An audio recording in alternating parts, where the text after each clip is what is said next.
حج نہیں کیا تو کیا ہوا, زکات نہیں دی تو کیا ہوا, لیکن میں مانتا تو تھا نماز پڑھنا چاہیے, روزہ رکھنا چاہیے, حج کرنا چاہیے, زکات دینا چاہیے, مانتا تو تھا, میں تجھے اپنا رب مانتا تھا, محمد کو رسول مانتا تھا, لیکن اے اللہ مجھے جنت دے. اللہ کہے گا ارے مجھے رب مانتا تھا تو کیا ہوا, لیکن تو نے عمل تو نہیں کیا, میرے بتائے ہوئے راستے پر تو نہیں چلا, تو کیا صرف اقرار کر لینے سے اللہ ہمیں جنت دے دے گا؟ نہیں ملے گی. صرف اقرار کر لینا کہ اللہ ایک ہے, محمد اللہ کے رسول ہے, جس طریقے سے صرف معاہدہ کرنے سے ایک مالک آپ کو مزدوری نہیں دے سکتا جب تک کہ آپ کام نہیں کریں گے, اسی طریقے سے اللہ بھی ہمیں اور آپ کو جنت نہیں دے گا جب تک کہ اس معاہدے کے بعد, ایمان پر معاہدہ ہونے کے بعد جب تک ہم عمل صالح نہ کریں. ہمیں عمل صالح کرنا ہی پڑے گا, عمل صالح ضروری ہے. جب تک ہم عمل صالح نہیں کریں گے کوئی فائدہ نہیں. ایمان ایک معاہدہ ہے اور عمل صالح اس معاہدے کا عملی نتیجہ ہے. تو میرے پیارے ساتھیوں یاد رکھیے گا, صرف ایمان کافی نہیں ہے, صرف عمل صالح کافی نہیں ہے. ہندو بھی ہم سے اچھے اچھے کام کرتے ہیں, کیا وہ غریبوں کی مدد نہیں کرتے؟ فلمی دنیا کے ایکٹر دیکھ لو, کیا وہ کینسر پیشنٹ کو پیسہ نہیں دیتے؟ کیا وہ دان نہیں کرتے؟ کیا وہ خیرات نہیں کرتے؟ بہت کچھ کرتے ہیں, ہم سے زیادہ کرتے ہیں, غریبوں کی مدد ہم سے زیادہ کرتے ہیں, اچھا کام ہم سے زیادہ کرتے ہیں, لیکن بیکار ہے. کیوں بیکار ہے؟ کیونکہ ان کے پاس ایمان نہیں ہے. ہمارے پاس ایمان ہے, ہمارا نام محمد اسلم ہے, ہمارے پاس محمد اکرم ہے, ہمارا نام محمد اظہر ہے, سب کچھ ہمارا ہے, اچھا نام ہے, سب کچھ ہے, لیکن ہمارے کام اچھے نہیں ہیں. ایمان بھی ضروری ہے, عمل صالح بھی ضروری ہے. میرے پیارے ساتھیوں, ایک مومن کے اندر جب ایمان پیدا ہوتا ہے تو آپ یقین مانیے ایمان کی طاقت جب اس کے اندر آتی ہے تو وہ کسی چیز کا خوف پیدا نہیں کرتا اپنے اندر. ابھی ایک پولیس والا, اس کو خبر مل جائے کہ آپ کے گاؤں میں کچھ لوگ جوا کھیلتے ہیں, جواری ہیں, اور وہ پولیس والا آپ کے گاؤں میں آ جائے اور آپ کے جواری بھاگ جائیں, یا کوئی ناجائز کام ہو رہا ہے, ناجائز کام کرنے والے 5-6 لوگ بھاگ جائیں, تو پولیس اکیلا پولیس والا اس کے پاس پسٹل نہیں ہے, اس کے پاس بندوق نہیں ہے, اس کے پاس رائفل نہیں ہے, اس کے پاس ڈنڈا بھی نہیں ہے, لیکن اکیلا پولیس والا جب آپ کے گاؤں میں آتا ہے, سنا ہے یہاں جوا کھیلا جاتا ہے, آپ سر نیچے کیے بیٹھے, صاحب ایسی کوئی بات نہیں ہے, ایسی کوئی بات ہوگی تو ہم آپ کو ضرور بتائیں گے. وہ چلاتا جا رہا ہے, ڈانٹتا جا رہا ہے, اور پورا کا پورا گاؤں اس کے سامنے بھیگی بلی بنا بیٹھا ہے, کچھ نہیں بول رہا ہے. اس اکیلے پولیس والے کے اندر یہ ہمت کہاں سے آتی ہے؟ اس کے پاس پسٹل نہیں, اس کے پاس بندوق نہیں, اس کے پاس لاٹھی نہیں, کچھ نہیں ہے, لیکن اکیلا پولیس والا پورے گاؤں کو ڈانٹتا ہے, پھٹکارتا ہے, اور پورا گاؤں اس کے سامنے خاموش بھیگی بلی بنا رہتا ہے. کیوں؟ پورے گاؤں والے کیوں نہیں بولتے اس کے خلاف, اس کو کیوں نہیں مارتے, اس پولیس والے کے اوپر حملہ کیوں نہیں کرتے؟ وہ اکیلا سارے لوگوں پر حاوی کیوں ہوتا ہے؟ کیونکہ پورے گاؤں کے لوگ یہ جانتے ہیں کہ پولیس والا اکیلا ضرور ہے, لیکن اس کے ساتھ گورنمنٹ کی طاقت ہے, اس کے ساتھ سرکار کی طاقت ہے. اگر ہم نے اس کو آن ڈیوٹی مارا, آن ڈیوٹی پیٹا, تو ابھی پوری پولیس ایس پی ہمارے علاقے میں بھیج دے گا, اور پھر ہماری پگلا دھکڑی شروع ہو جائے گی, ہمارے اوپر کیس لگا دیے جائیں گے, دھارائیں متعین کر دی جائیں گی. اکیلا ایک پولیس والا سب کو ڈانٹتا ہے, اس کے اندر یہ ہمت کہاں سے پیدا ہوتی ہے؟ پولیس والے کے اندر یہ ہمت جانتے ہو کہاں سے پیدا ہوتی ہے؟ وہ جانتا ہے کہ میں اکیلا نہیں ہوں, میرے ساتھ سرکار کی طاقت ہے, میرے پاس سرکار کا پاور ہے, اس لیے میرا کوئی کچھ نہیں کر سکتا. جس طرح ایک اکیلا پولیس والا پورے گاؤں کے اوپر حاوی ہو جاتا ہے, اس لیے کہ وہ جانتا ہے کہ میرا کوئی کچھ نہیں کر پائے گا, کیونکہ گورنمنٹ اور سرکار کی طاقت ہے میرے پاس. اسی طریقے سے ایک مومن, ایک مسلمان, ایک مومن بندہ, ایک مسلمان بندہ جب ایمان پیدا ہو جاتا ہے تو پھر وہ کسی سے نہیں ڈرتا, کسی کا خوف اپنے اندر پیدا نہیں کرتا. اس کو کتنا بھی مارا جائے, اس کو کتنا بھی پیٹا جائے, اس کو کتنا بھی ستایا جائے, لیکن وہ کسی کا ڈر پر اپنے اندر خوف نہیں کھاتا, کیونکہ وہ جانتا ہے کہ اللہ ہمارے ساتھ ہے.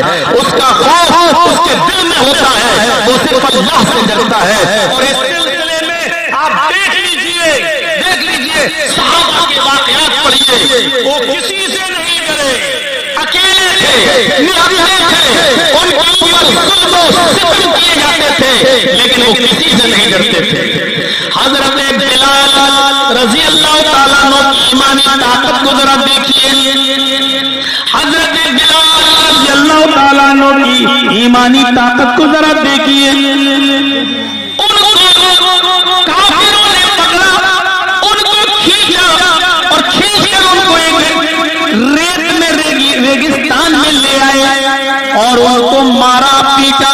پھر ان کو ریت کے اوپر لٹا دیا، پھر ان کو بالوں کے اوپر گرم ریت کے اوپر لٹا دیا.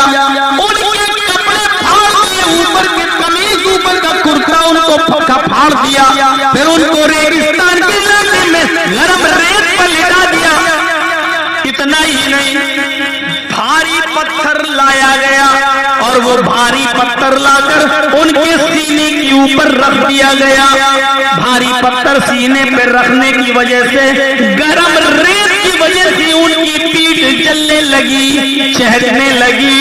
لیکن اس کے باوجود جب بلال سے کہا گیا اے بلال بولو، اب تم محمد کے رب کو چھوڑتے ہو یا نہیں؟ اب تم اپنے اللہ کو چھوڑتے ہو یا نہیں؟ تم اپنے معبود کو، ود سوا یغوث یعوق نصر کو، تم ان معبودوں کو مانتے ہو یا نہیں مانتے ہو؟ حضرت بلال اکیلے ہیں، کافروں کی ایک بڑی تعداد ان کے ساتھ موجود ہے، ان کے اوپر ظلم و ستم ہو رہے ہیں. بلال کو ننگی زمین پر لٹا دیا جاتا ہے اور بھاری پتھر ان کے اوپر رکھ دیا جاتا ہے. میرے بھائیوں، اس کے باوجود جب کہا جاتا ہے بلال محمد کے رب کے اوپر سے اپنا ایمان ہٹاؤ، محمد کے رب کے اوپر سے اپنا ایمان ہٹاؤ، تو حضرت بلال ایسے موقع پر اپنی زبان سے جملہ نکالتے ہیں، اللہ احد اللہ احد اللہ احد. اے کافرو، تمہیں جتنا مارنا ہو مار لو، جتنا پیٹنا ہو پیٹ لو، جتنا ستانا ہو ستا لو، لیکن میں اپنے رب کے اوپر سے ایمان نہیں ہٹا سکتا. اللہ ایک ہے، اللہ ایک ہے، اللہ ایک ہے. میں اس کی عبادت کرتا تھا، کرتا ہوں اور کرتا رہوں گا.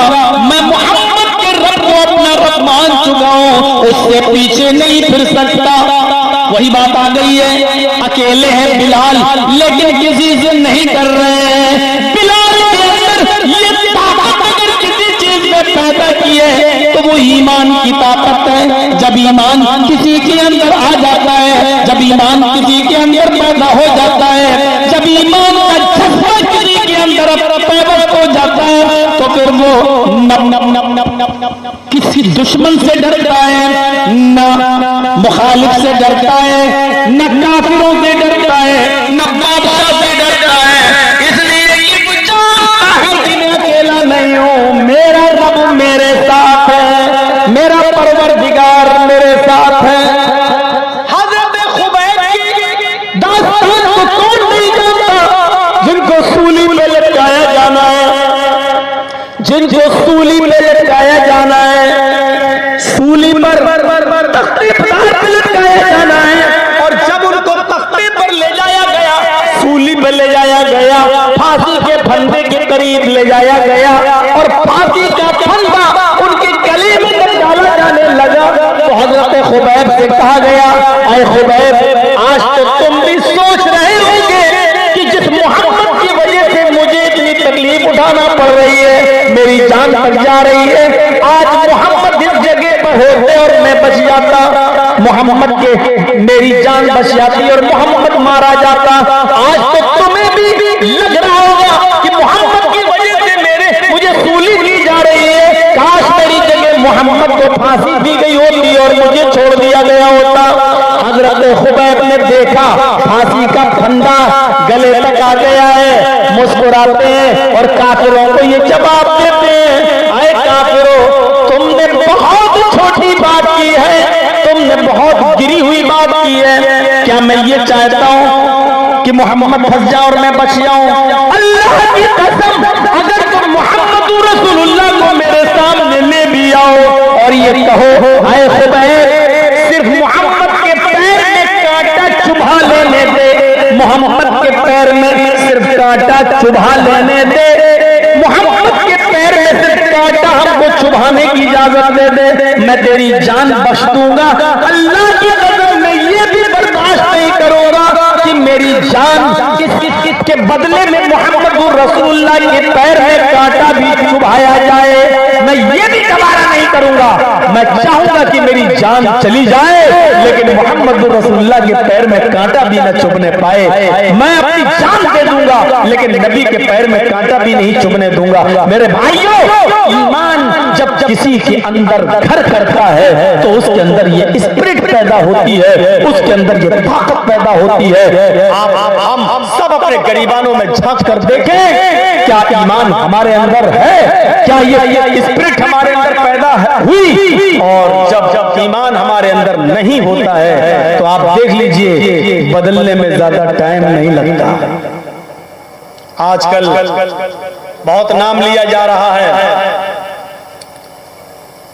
جتیندر نارائن اتیادی کا، نام مت لیجئے گا اس کا، پہلے کیا نام تھا چھوڑیے، بھول جائیے، دو کوڑیوں کے لوگوں کے نام نہیں لیے جاتے۔ دیکھیے جب کسی کے اندر سے ایمان نکلتا ہے تو انسان کہاں سے کہاں پہنچ جاتا ہے۔ چلے تھے صاحب قرآن بدلنے، چلے تھے قرآن کی 26 آیتوں کو نکلوانے، قسم کھایا تھا کہ میں اس قرآن کو بدل کے رہوں گا، اس قرآن کو چینج کر کے رہوں گا، اس قرآن کو ہٹا کے رہوں گا، 26 آیتیں اس کی نکلوا کے دم لوں گا۔ چلا تھا قرآن بدلنے، اللہ نے ایسا بدلا کہ میری کتاب کو بدلنے کا سپنا دیکھنے والے دیکھ، میں نے تجھی کو بدل ڈالا۔ تیری اوقات کیا ہے قرآن کو بدلے گا؟ تو 26 آیتوں کی بات کرتا ہے۔ تو اگر مرنے کے بعد 26 مرتبہ زندہ ہو کر 26 مرتبہ بھی مر کر 26 مرتبہ بھی زندہ ہو جائے اور 26 مرتبہ زندہ ہونے کے بعد بھی اگر یہ چاہے کہ ہم 26 آیتیں بدل دیں تو 26 آیتیں تو بہت دور کی بات، قرآن کے 26 لفظ بھی نہیں بدل سکتا، اور 26 لفظ بہت دور کی بات، قرآن کا ایک نقطہ بھی ادھر سے ادھر نہیں کر سکتا۔